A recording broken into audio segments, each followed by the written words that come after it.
Why choose a Sleep Number smart bed? Can I make my site softer? Can I make my site firmer? Can we sleep cooler? Sleep Number does that. Cools up to 8 times faster and lets you choose your ideal comfort on either side. Your Sleep Number setting. Enjoy personalized comfort for better sleep night after night. It's our Black Friday sale. Recharge this season with a bundle of cozy, soothing comfort. Now only $17.99 for our C2 mattress and base, plus free premium delivery. Prices higher in Alaska and Hawaii. Check it out at a Sleep Number store or sleepnumber.com today.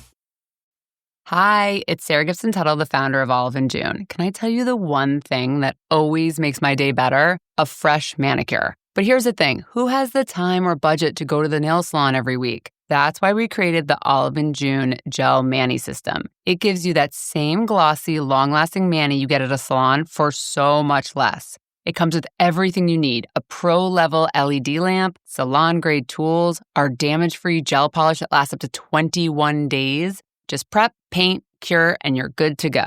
And the best part, it's so easy and super affordable. So skip that $80 salon appointment. Get that salon quality look at home on your schedule. Head to oliveandjune.com/ManiMagic20 and use code ManiMagic20 for 20% off your first gel system. That's oliveandjune.com/ManiMagic20, code ManiMagic20 for 20% off your first gel mani system.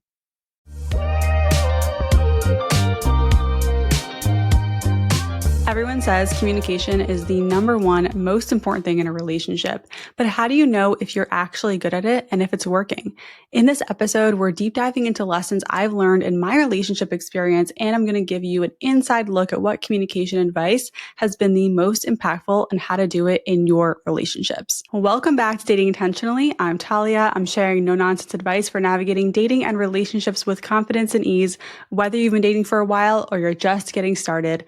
I believe dating can be fun. And today we're going to get into a topic that I've been wanting to do an episode on for a while, which is healthy communication.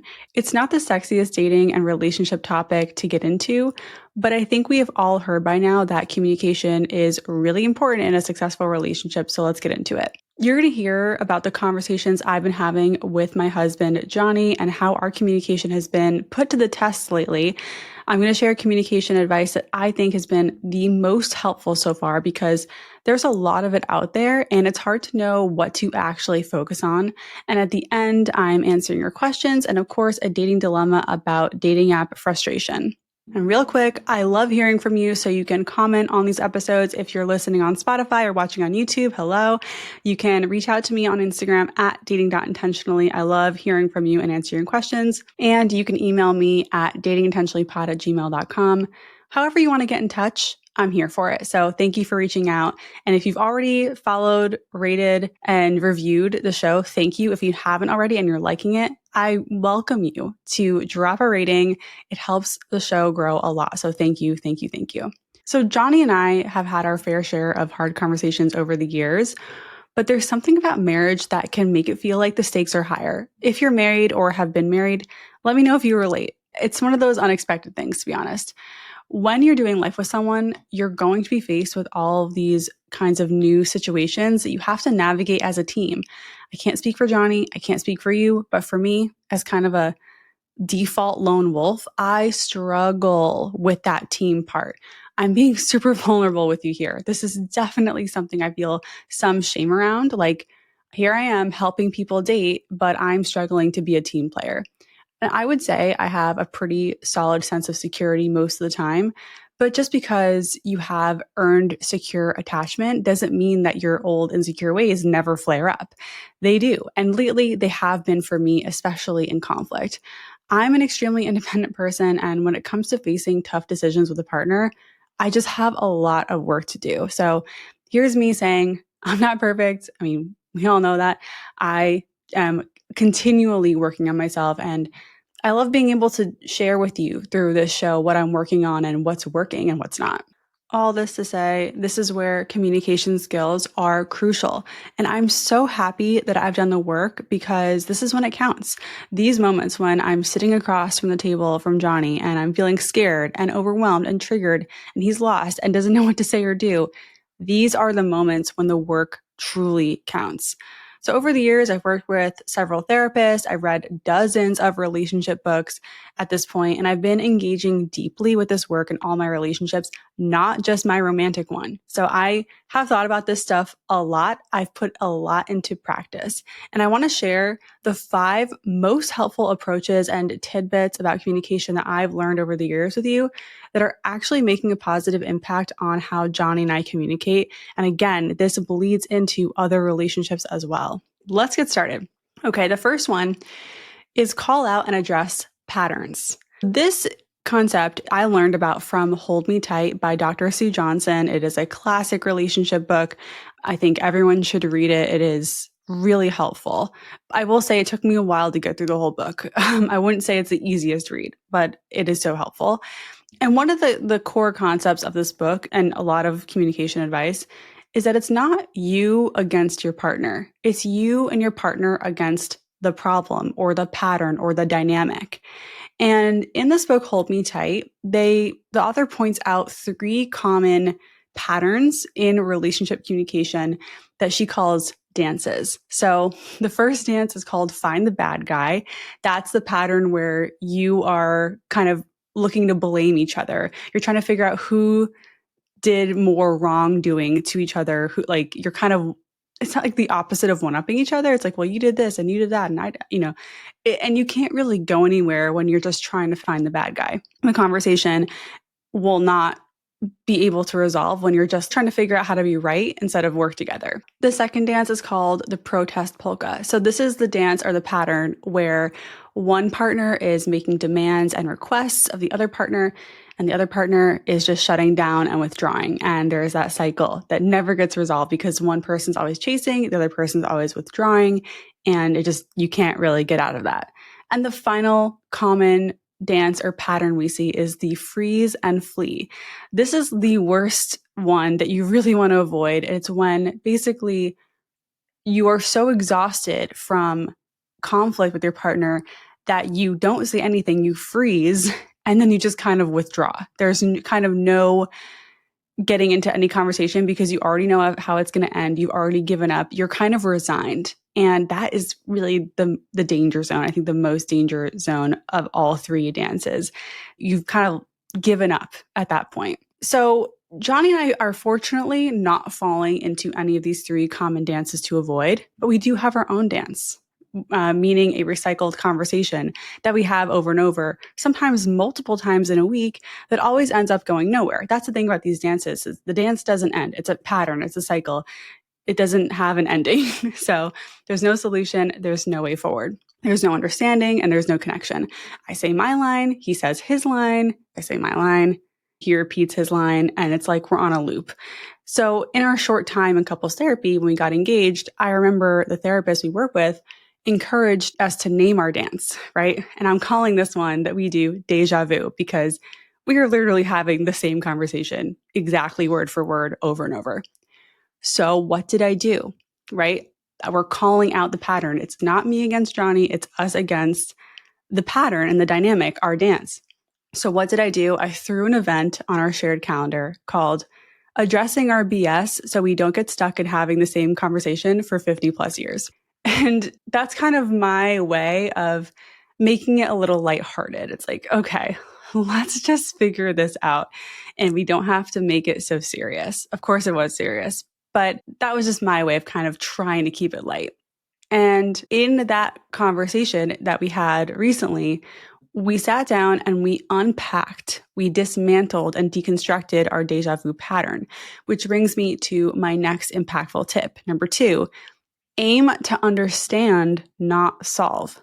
This one is huge. It's mind-blowing how effective this tip is, because a lot of the problems we have in a relationship can't really be solved, or there is just no easy solution that you're going to discover in one conversation. And that's one of the annoying parts about relationships, is just that you have to keep working the problem sometimes to figure it out. And sometimes you will find there is no way to figure it out. This is another thing I think I learned from the book Hold Me Tight I mentioned earlier.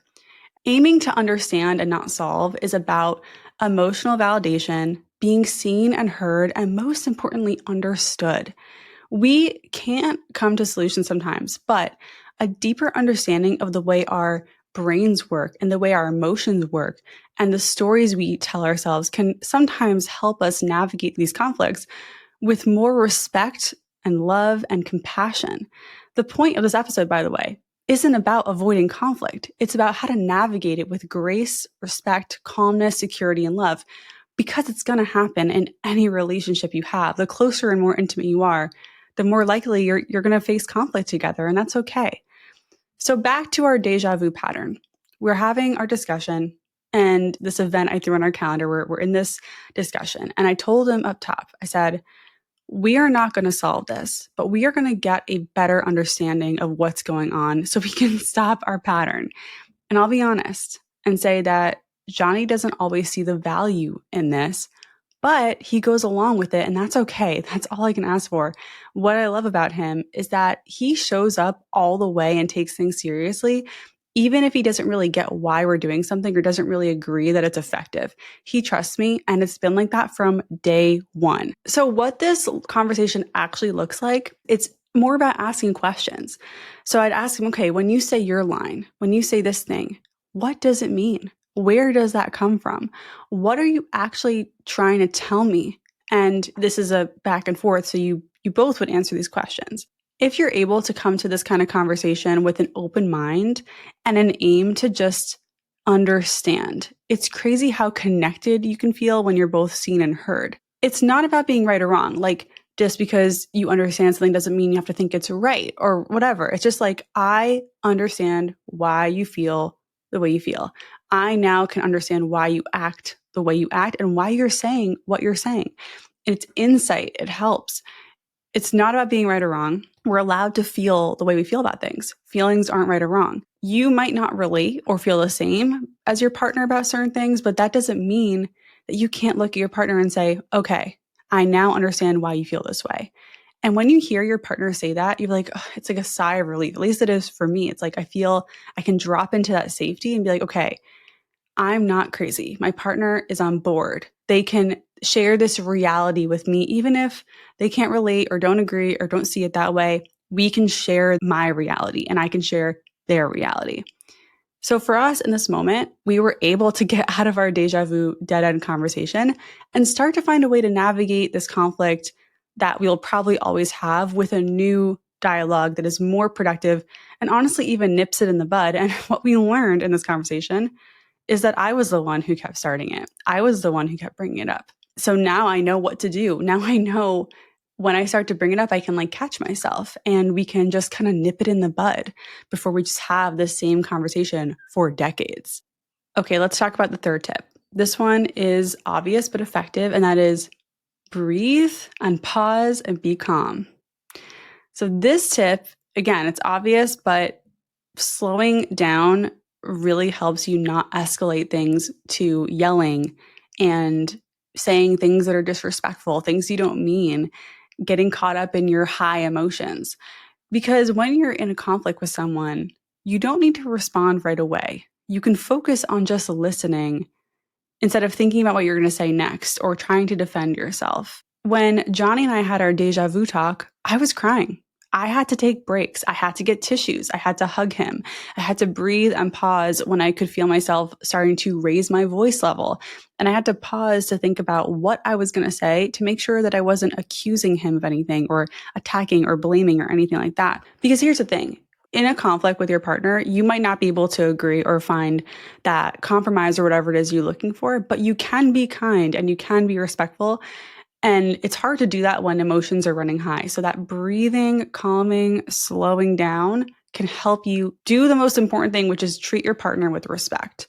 When Johnny and I have these conversations, we keep our voices level. He has never raised his voice at me. Like, he definitely has his signs of frustration, but like, he is calm and level. And I'm trying to mirror that because I appreciate that.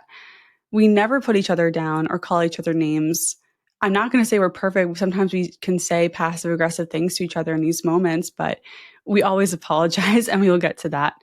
Sometimes when we're talking, we even hold hands, embrace, or cuddle, and we're able to kind of co-regulate in those moments. And when our bodies are near each other, we're reminded that we're connected and safe. So that also helps with staying calm. But again, the point of this tip is just to keep treating each other with respect and not let things escalate. The fourth tip that has really impacted our communication positively is carving out time for it. What I love about doing this show is that I get to introduce listeners to all these different ways to get support in their dating journeys. And one of the main ways is therapy. You've probably heard me talk about how working with a therapist for the last 7 or 8 years has helped me improve not just my romantic relationship, but my friendships and my family relationships too. The hard part is finding a therapist that actually works with your insurance. Having done it a few times, I can tell you from experience, it's harder than it sounds. That's why I'm so excited to partner with Rula, a healthcare company that makes getting quality therapy simple and affordable. Rula works with most major insurance plans, and sessions can cost as little as $15, sometimes even $0, depending on your coverage. This is huge. If you've ever worked with a therapist, you know sometimes the cost can be astronomical, and I love that Rula makes it easier on your wallet. Finding a therapist on your own can be overwhelming, but Rula supports you every step of the way, helping you find the right therapist, stay consistent, and actually make progress. They have a network of over 15,000 licensed therapists and psychiatrists across the country, and they'll match you with someone who fits your needs and preferences. You can start meeting with your therapist as soon as the next day.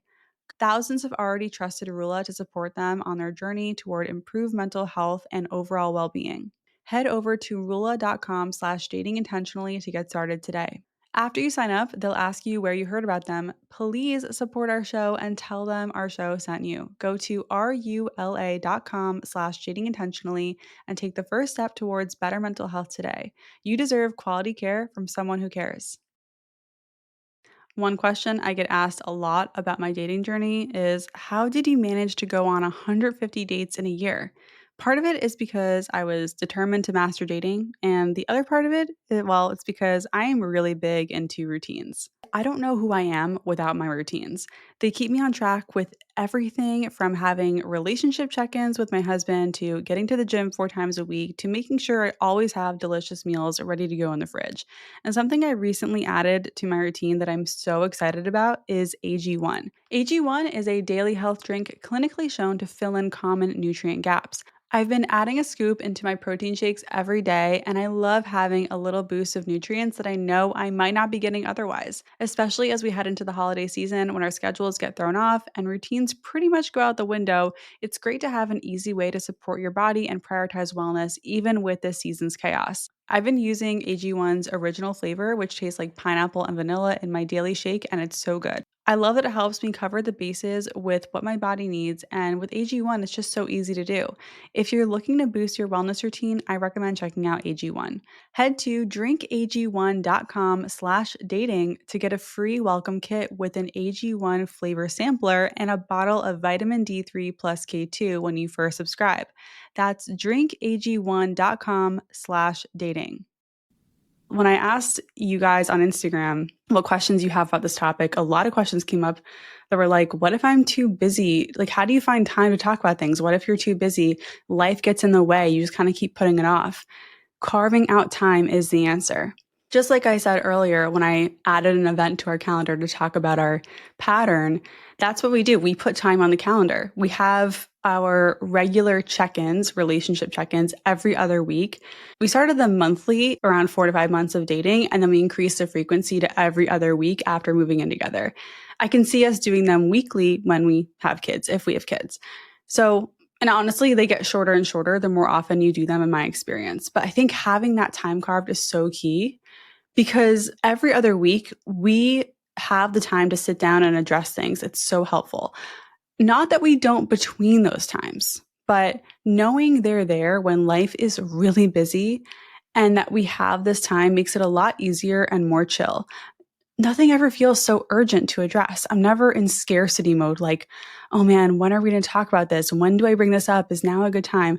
Obviously, I think it's really important to be aware of what your partner is going through and their stress and stuff. But I think some of us, especially if you're a people pleaser, can fall into the trap of like, oh, they just got this bad news, or oh, they're just going through this hard thing. I don't want to be a burden. I don't want to pile on. And here's the thing. Life is always going to life. Life is just happening all the time. You can't wait for the perfect moment to bring things up. And as adults, we need to be able to compartmentalize a bit and be able to handle if our partner is coming to us, or handle being able to go to your partner, even if things are picture perfect in other parts of their life. So it's tough, but I think it's important to mention this. And you can always be like, okay, I want to talk about this. When is a good time? And let them tell you when they might be able to have more focus on that topic. The other benefit to carving out time is that it helps you be mentally prepared to talk about your relationship or anything else you need to address. So even if you're not doing regular check-ins, I think setting a time ahead of the conversation can help. It doesn't need to be on the calendar. If you think that's too formal, that's fine. And also, you want to make sure you're telling your partner what the topic is, because the "we need to talk later" is never a fun message to receive ever, right? That's a horrible, like scary thing to receive. So it might be more like, hey, later, I would love to pick up that conversation we had the other night, or I'd love to talk about what happened the other night. Is tonight a good time, kind of thing? So be specific about what you want to bring up. And hopefully they're open to it. So far, like these tips I've been sharing so far, I don't think they're not sexy. They're not like hacky in that way. They're just what works. This is just straightforward what works. And the last one I think you may have heard about, it's super important, but it really does matter, is number 5, learning to repair. Have you heard of repair attempts? Maybe you have, maybe you haven't. Let's just do a quick overview. I'm pulling from the Gottman's research on this. They have done so much research on relationships and couples and what makes a couple successful and stay together a long time and what doesn't. And repairing is a huge piece of that. So on their site, they describe a repair attempt as any statement or action, silly or otherwise, that prevents negativity from escalating out of control. So out of control means, yelling, screaming, ugly fighting, calling each other names, just things that are high emotion, high escalation, and you're maybe hurling insults and attacks at each other, which we really don't want. And what repair attempts do is they restore trust when it's been damaged. Repair attempts can happen during conflict and after, and they come in so many forms. Johnny likes to use humor to repair. He'll make a joke, and that's his way of trying to do that. I'm probably more likely to use physical touch and appreciation. It's basically a way to keep things, again, like I said, from escalating too much and to soften a bit while in conflict, to remind each other, hey, we're doing our best. We're here in the moment. We love each other. So here are the 6 main ways to repair, though, if you need examples. They're from the Gottman site. Number 1 is I feel statements, like I feel this, I'm feeling whatever. And that's kind of when you're in the middle of a conflict, shifting back into that I feel mode softens things. You're being vulnerable. You're opening up. You're like, I'm feeling sad. I'm feeling hurt. I'm feeling confused.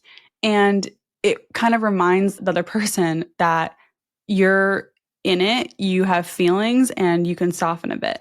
I think this is really effective. This one's super important. The second one is apologies. So saying I'm sorry, right? That is another way to soften and take accountability and to show your partner that you're listening and you're there with them and you're aware of what's going on. The third one is getting to a yes. So that's finding something to agree on, something to show your partner that you are open to what they're saying. I can see that. Like, I'm coming around to this. I understand. Just finding something you can agree on can be a great way to soften and repair in the moment.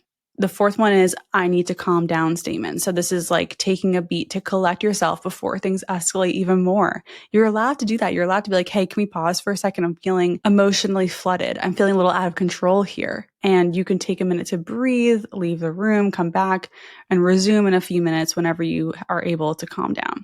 Number 5 is let's take a break. So it's kind of just like, hey, let's put a pin in this and come back to it tomorrow or this weekend or whatever. That's another way to be like, hey, I love you. I don't want to take this any further because I don't like where it's going. Let's just take a break. But the key is you actually have to come back to it. This isn't a way to sweep it under the rug. You actually have to pick it up again. And the last one, number 6, is appreciation. So that's going to be like, I appreciate the way you're listening to me. Just anything positive you can say just to remind them, like, you're not the bad guy. I don't think you're wrong. Like, I don't think you're a bad person. You're not failing me. So it kind of reminds them that you appreciate them, even if you're in conflict, even if you're trying to address issues. Repairs, of course, don't have to fall under these, but this is just a good place to start. And I think after hearing these, you can see how they'd be helpful to use during conflict to diffuse tension and de-escalate. Something that's really important that the Gottmans say about repairs is that it really can be anything. When you're getting the swing of it, like I forget which book I read this in, but you can literally be like, I'm trying to make a repair attempt right now if you want.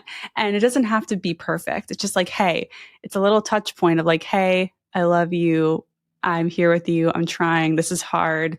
Let's remember we're on the same team. So that is the whole point. And I think the research has shown that couples who are able to do this, even no matter how much they fight or what they're fighting about, are going to last longer than couples who don't. And it's really important to be able to not just make repair attempts, but accept them. So important. Even if you're upset, if you notice your partner trying to connect in conflict, it's on you to do your best to accept that, even when you feel emotionally charged. And it's hard sometimes because you might be like pissed at your partner for something. But if they're like trying to reach out to you and trying to keep things calm and level and respectful, you can't have too much pride and not accept that. Otherwise, like you're not on the same team and you're not going to be able to repair and rebuild that trust in the moment. So those are the 5 tips I have for you. I am really excited about sharing this. I feel like, again, this stuff is also applicable to friendships and family relationships, even work relationships in some cases. I wish I learned all of this sooner, to be honest. And it took us a while to get our communication down. Like, this is not something you're going to pick up overnight. We still have a ways to go too.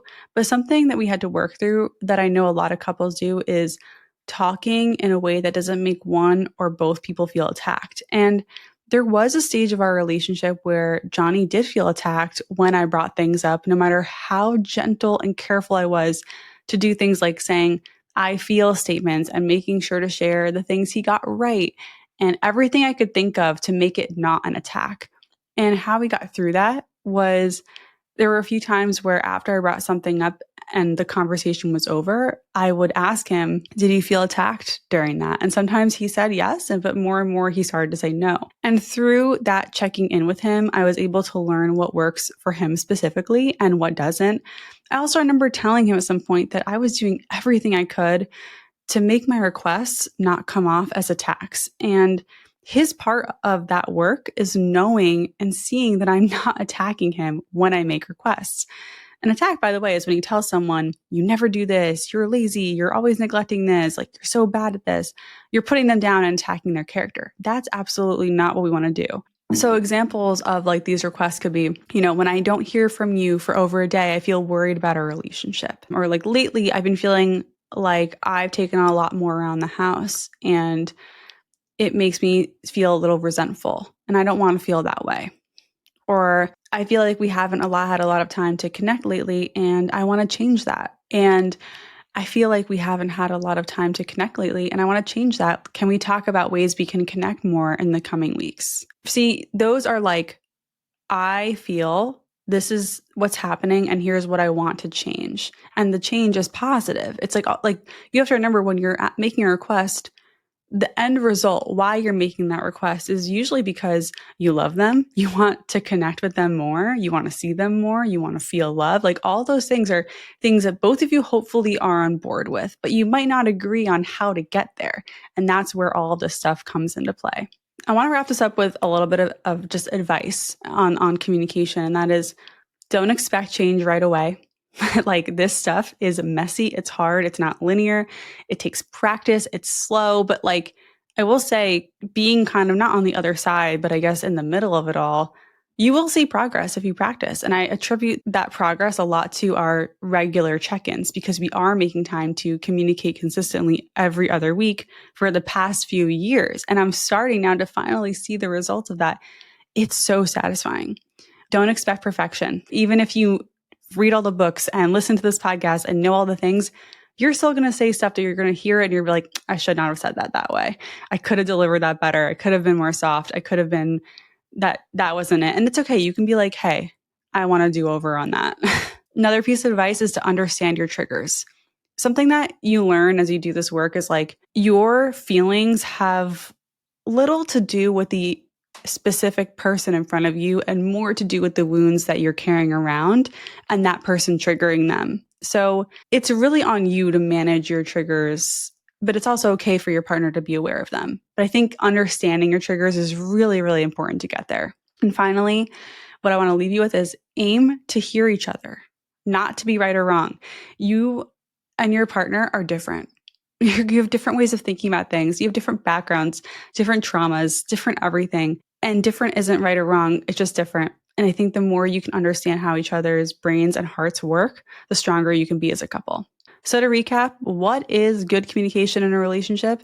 To me, it's respectful, it's honest, it's curious, it's validating, it's compassionate and empathetic. And the main process is to first validate, then understand, then solve. Validate the emotions, understand the mess, what's happening, what's getting lost in translation. Then you can come to a solution. Finally, good communication involves knowing how to regulate your own emotions. It's damn near impossible to have a productive conversation if you're not able to calm yourself down and bring yourself back to a place where you can actually hear the other person. So important. Okay, I want to get into some questions. So these are questions from Instagram. By the way, you can drop a comment if you're listening on Spotify. If you are watching on YouTube, you can also shoot me a DM on Instagram at dating.intentionally. I love hearing from you. Okay, my partner shuts down when something is addressed. How should I approach? I relate to this. My ex was the king of shutting down, and there were times where we were in conflict and he would shut down. And I remember sitting there waiting for him to respond. I would get bored. It'd be like 20 minutes would go by or something. That's what it felt like. And I'd be like, am I just supposed to sit here and wait? I wish in that moment someone had told me, if someone's shutting down, you say, hey, I notice we've kind of come to a standstill here. Why don't we put this off until the weekend or tomorrow and we can come back to it? But I just want to recognize like, this is hard and we can take a break here. Like that's what I wish I had said in those moments. So I didn't have to just sit there waiting for a reply that was never going to come. So I think if your partner is prone to shutting down, it's okay to give them space to process. I think it's important to set a time to pick it back up so that it doesn't just get swept under the rug or kicked down the road.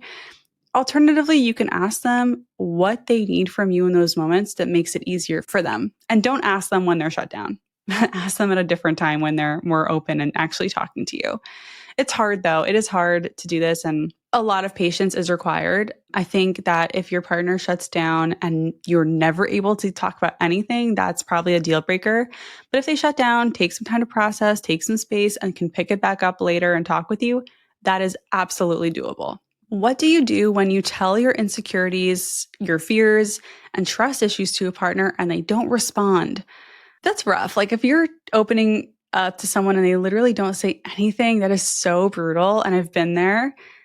I think the main thing is you can tell them you feel hurt when they don't respond. And then at a later time, you can ask them like, what is going through your mind when I'm sharing this? Like aim to understand how their brain works and how they're processing things because they probably just don't know what to say, especially guys. Like I feel like some men just don't know how to console, how to like, be like, hey, come here, let me give you a hug or whatever it is.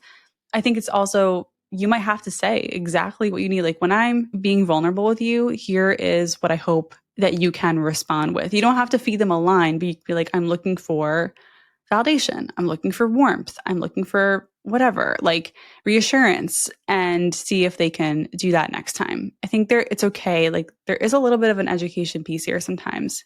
So just know that. What are green flags in early dating to look out for that someone will be good at this? So the biggest green flag will be how they respond to your boundaries and how they respond to you speaking up about things within reason, of course.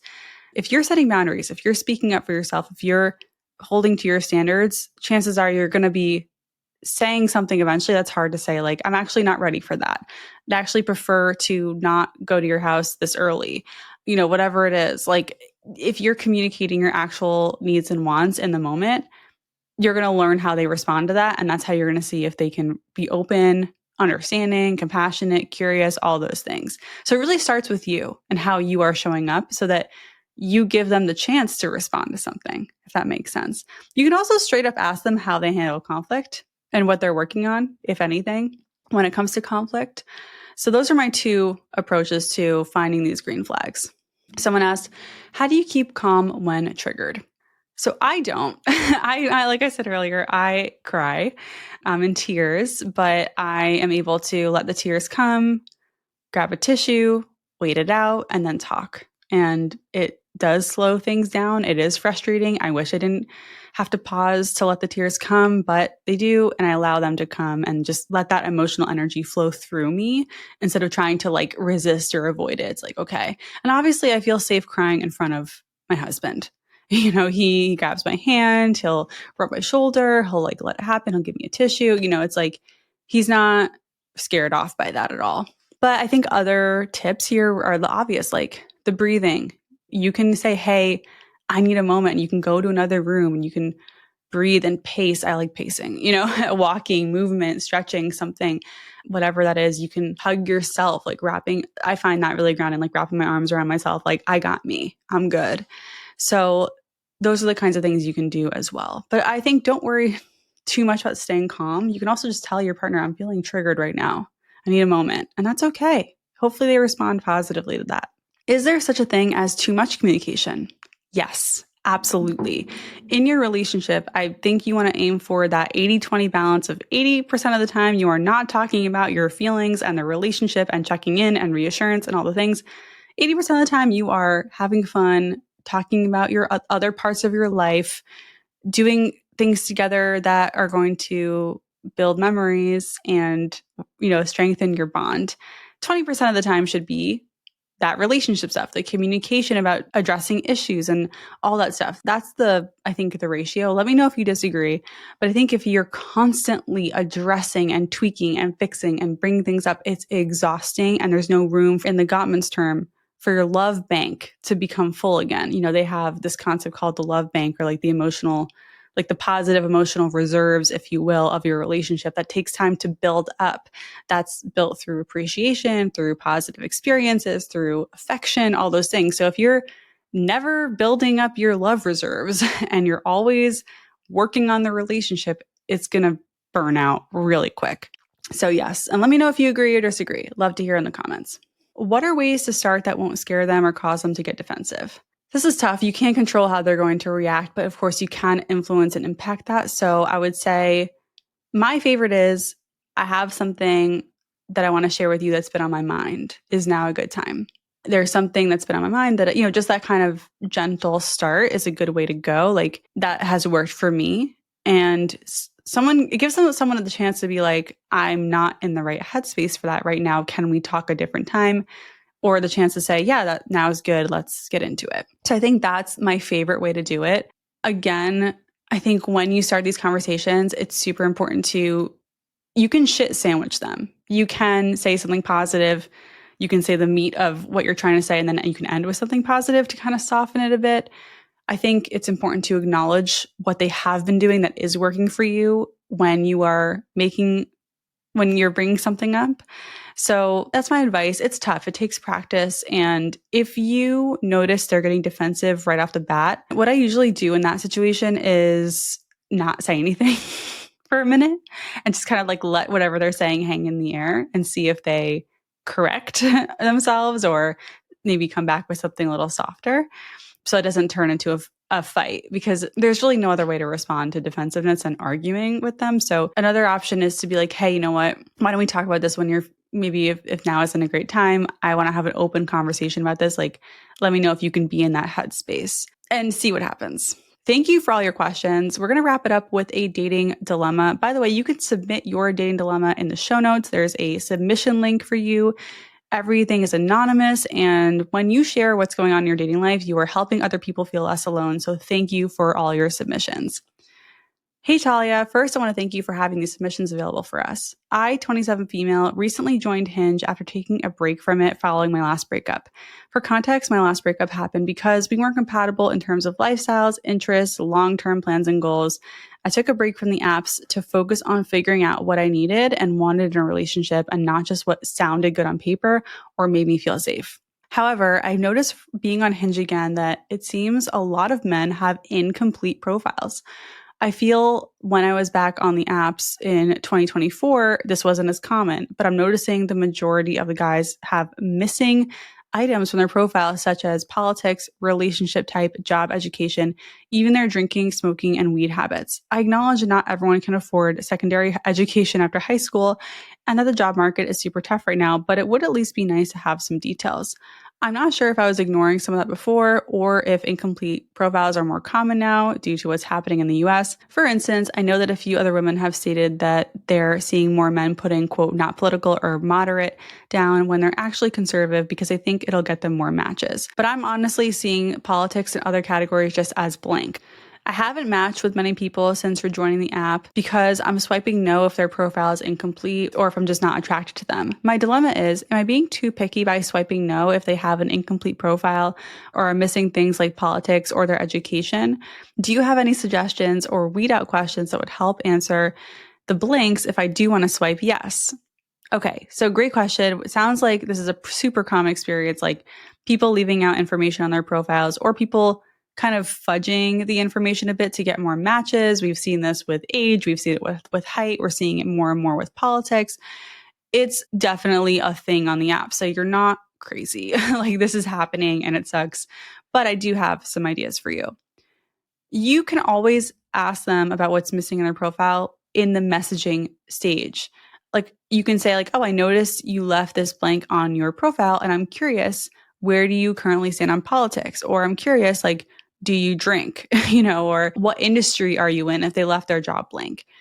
And I'm honestly not sure how to ask about the education one without sounding like whatever you respond is probably not going to make the cut for me. I don't know.